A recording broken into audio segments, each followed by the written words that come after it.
Picture yourself with access to multiple new dimensions of sound, new levels, dynamics and tones.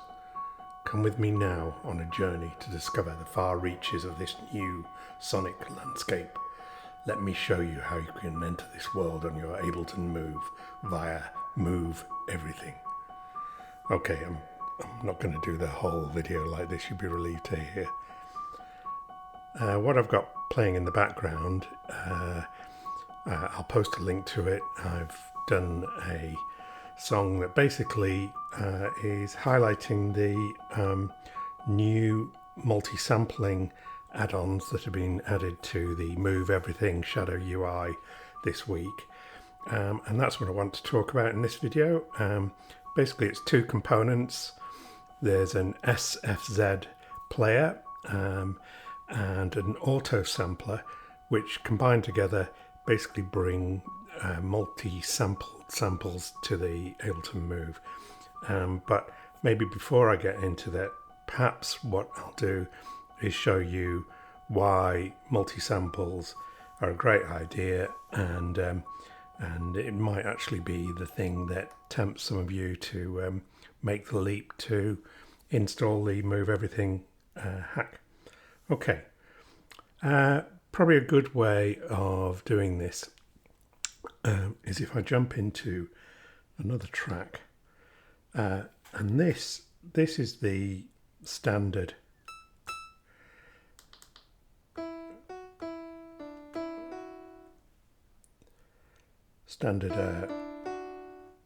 Move sampled piano, and it's great.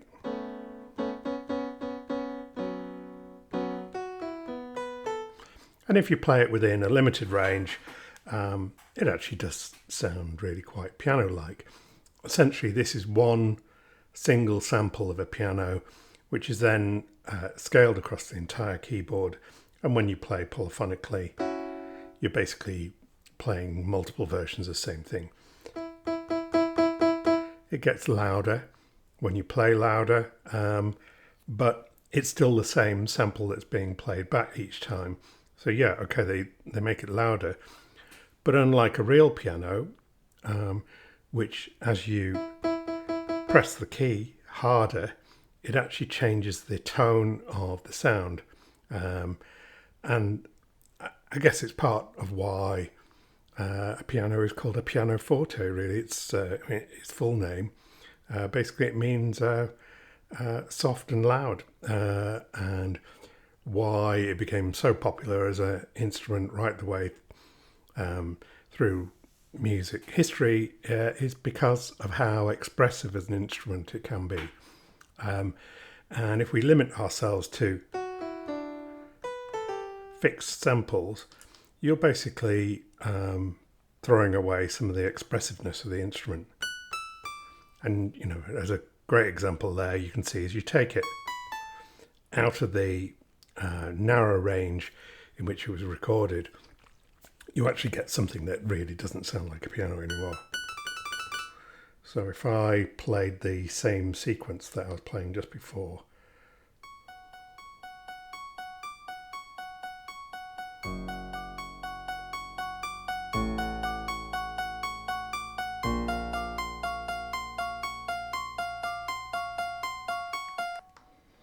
yeah, so, you know, it sounds fair enough if that's all you have, but now we've got access to something far better.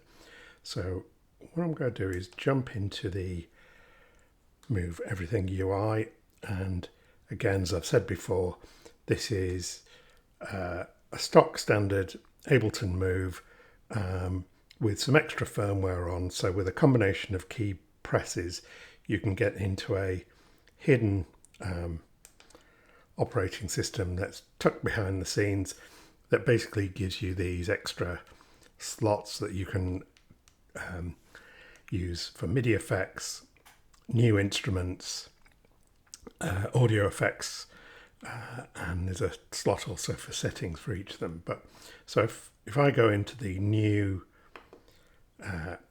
multi-sample player, this basically takes two main file formats, SFZ, it's hard to say that quickly, and decent sampler files. And I'll put some links. There are a large amount of resources of public domain files with enthusiasts basically multi-sampling all kinds of instruments and creating basically a huge resource of quite exciting range of things, some exotic, some not so exotic. And what I've done is download a few of them here.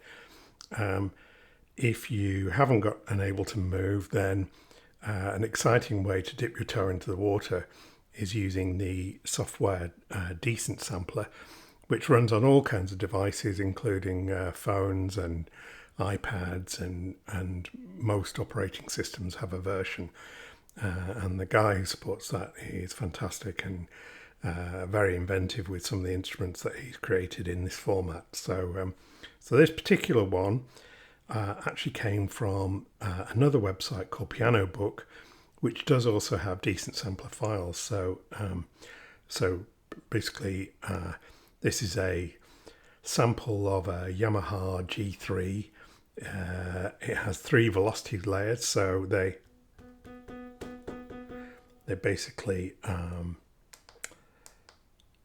played each key that they sampled at 3 different levels of force to get the at least a representation of the range of sounds that the instrument could produce. So you can see, in contrast to the other sample, how it sounds when it's played softly.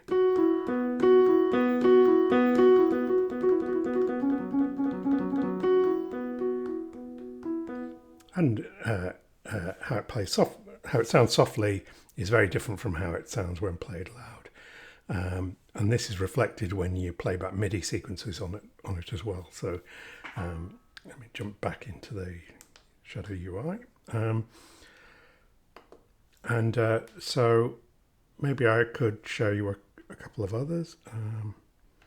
There's a little bit of load time as each of these.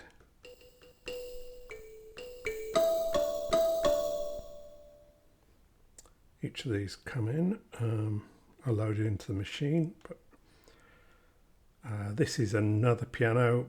This time, the last one I played was 115 megabytes. This is a much bigger sample of, I think, a Norwegian piano that was recorded in a church. So quite a different sound again.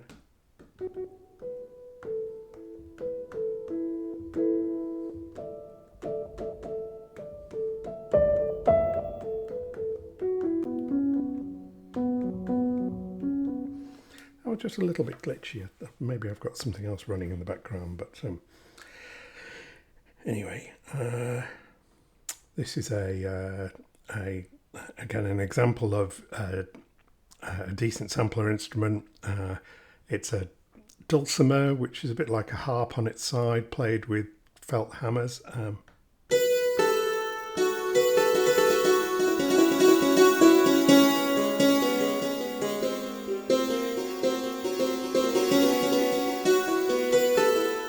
Great if you're going to do a 1960s spy movie soundtrack, I think. What else have we got? There's some wild ones. This is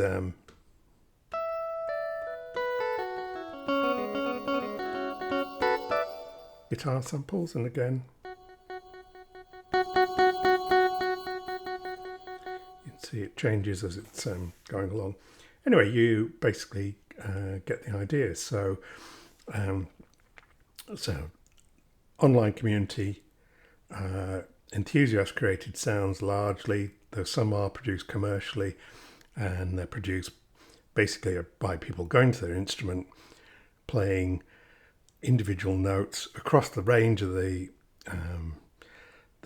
the instrument produces, and playing them at different loudness levels, and they're then put into a piece of software that stitches them all together, basically maps them across a keyboard, copes with the transitions, quite often copes with looping them if they need, and put them into either of these two software formats, either SFZ and Decent Sampler, that can now be played on the Ableton Move if you've done the hack on it.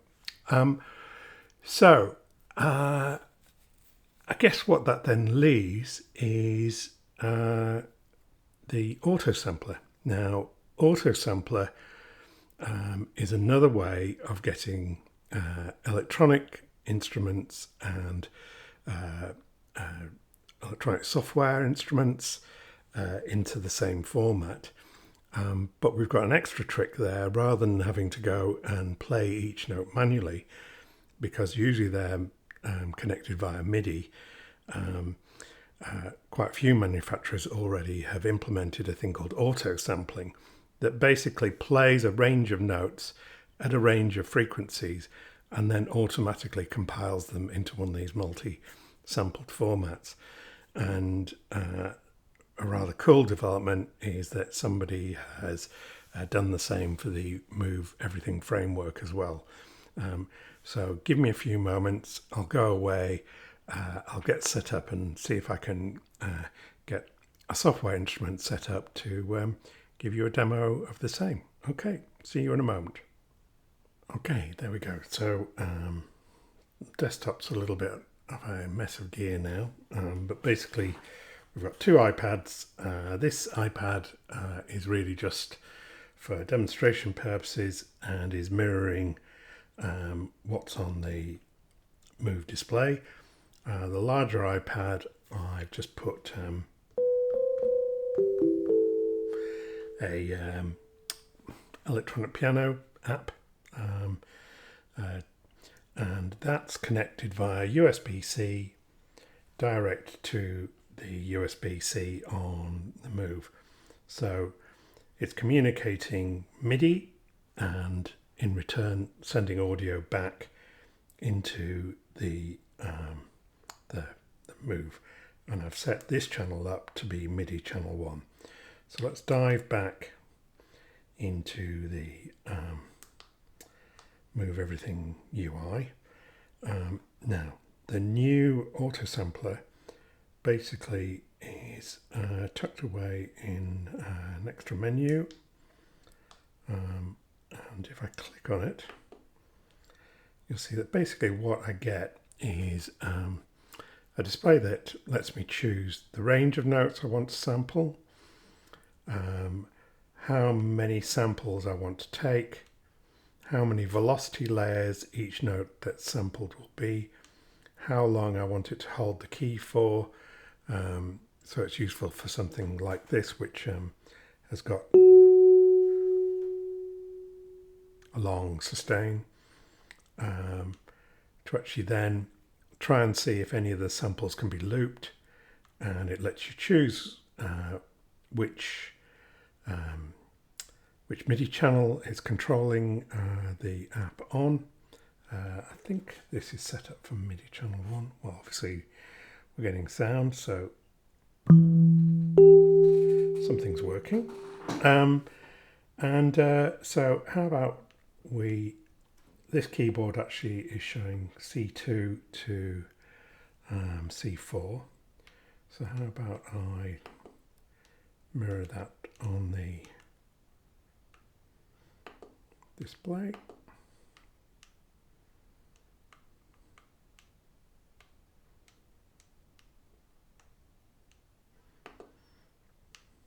Let's I won't do too many zones. Say since we're doing not many, and perhaps 4 for each. So then it really is just a question of putting a name.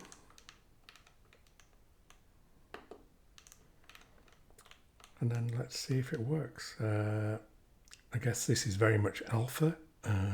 It's been a bit hit and miss for me sometimes. Sometimes it's done a very good job. But as I say, literally we're going to set the the robot to play this app, listen out for the input on USB-C audio,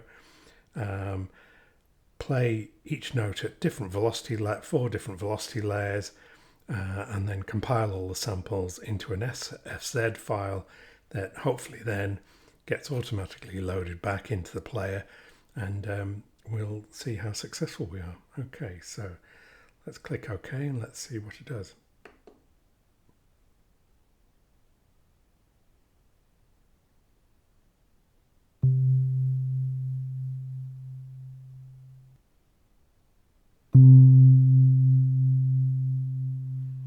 Bit of distortion there. So obviously that's the peak velocity layer. So if you note, it's doing velocity 1.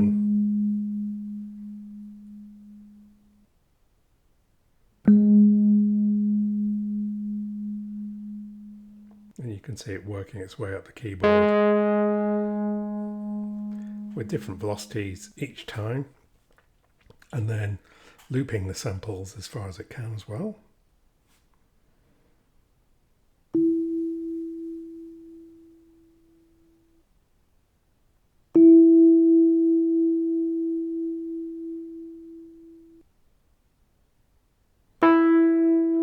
Obviously, if you were doing this over a bigger velocity range, over a bigger octave range, and with more layers, you'd go away and leave it to do its thing. But hopefully, showing it like this, you get a clear idea of what the Autosampler is actually doing.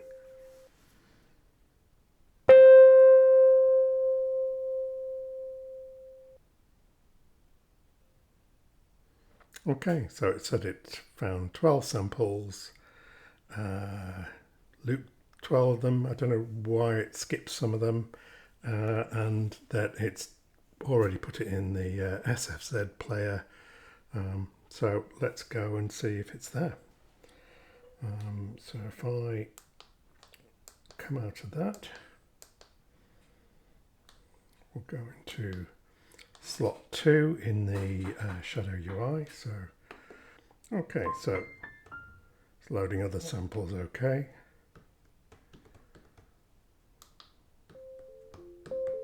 oh, there we go, found it. So you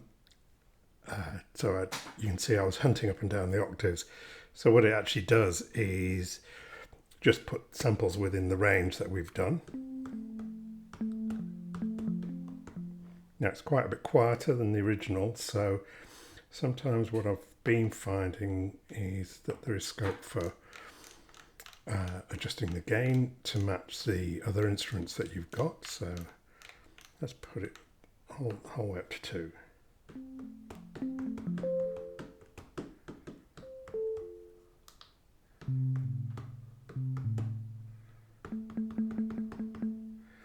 So I'm hammering on the keys quite hard there, as you can probably hear. Let's also go into the other gain control that you've got is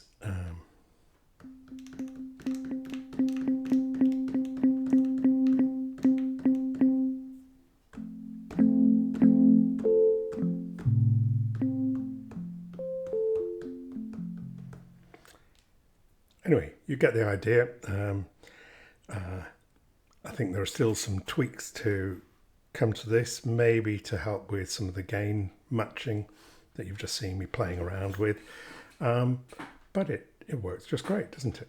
Okay, I might tidy away the extra bits of software synth and just come back to finishing off just playing this. Okay, I'll see you back again in a moment.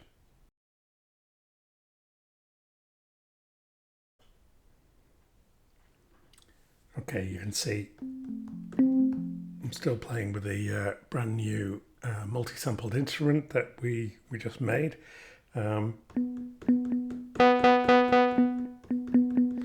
can see that there's a bit of a sharp transition to the higher velocity sample. It wasn't really recording anything at I think it was doing a velocity level of 1, wasn't getting any sound that way. So essentially we've just got 3 actual samples for each note that's been mapped, and you can hear the transition between them. So the answer there would be give the machine a bit more time and let it do a better job at creating more layers in the instrument. Okay, so let's go back to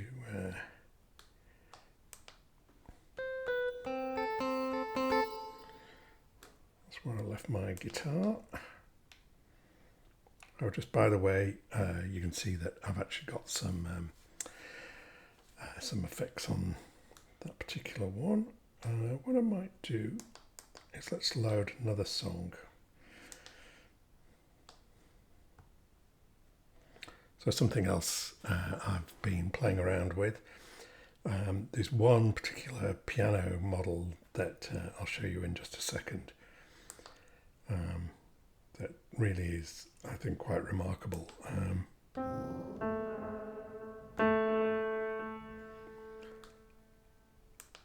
Let's show you first of all with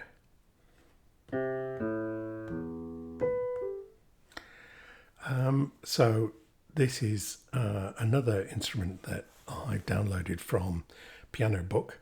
There aren't just pianos on Piano Book, but definitely I'll put a link, so go and have a browse and see what else there is there.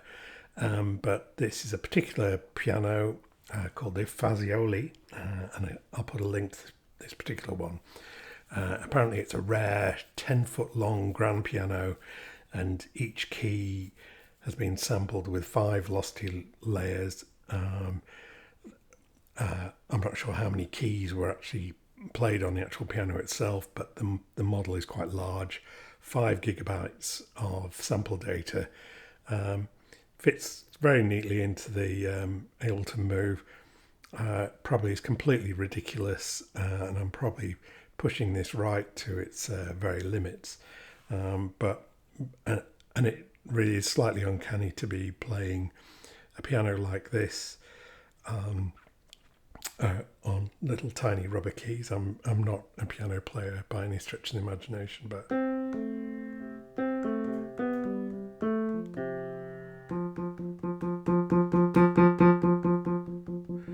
and you can hear really there's a very gentle transition between the different velocity layers of the sample. Now if I then sort of go and put some effects on this,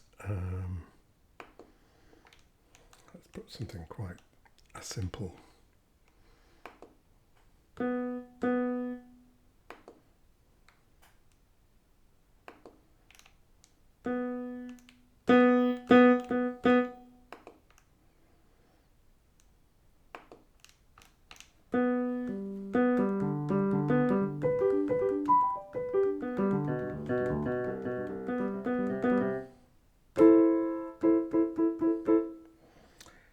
What I have done is I found a MIDI file.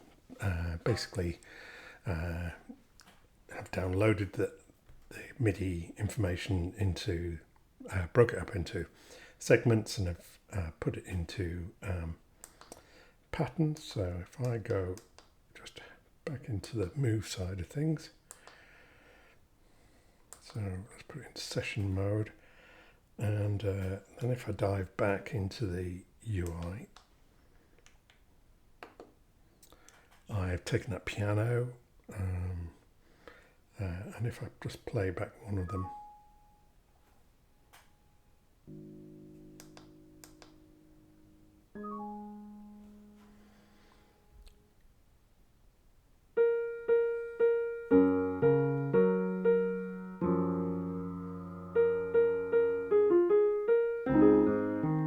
so if you recognise it, it's a piece from the movie Bladerunner,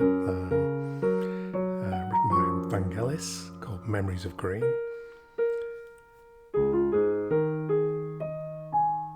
Now what characterises it in the movie is it's got huge reverb and effects on it. So so I've had a little bit of a go of stretching the move to see if I can get anything even remotely like it. So so what I've done here is I put tape delay, I've used the cloud seed reverb, and if you hear it now,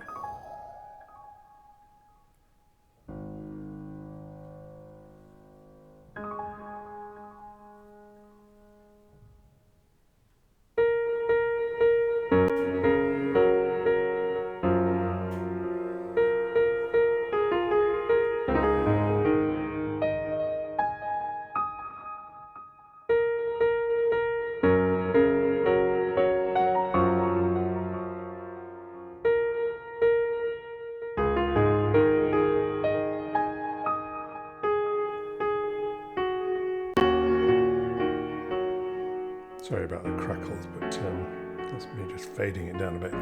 Seems cruel to do that, but because having done that, it's had one of those moments where you just sit back and listen to it and think, gosh, that sounds great. And this is an alpha version of the Multisampler player. I think it's probably only going to improve. Charles Vestal and the other people working on this seem to be going great guns at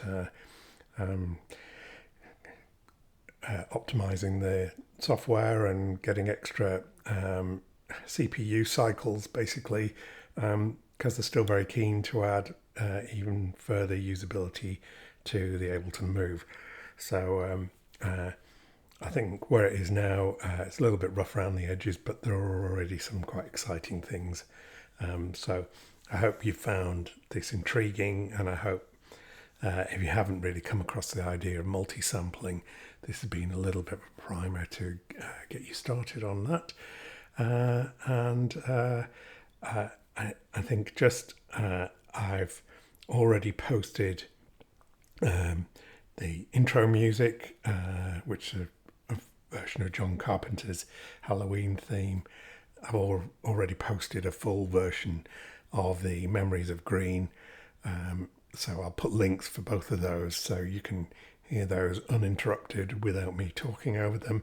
But I hope you found this interesting, and thanks for watching. And I hope you tune in again for another journey into what's been happening with the Ableton Move and the Move Everything Shadow UI. Thanks again. Bye.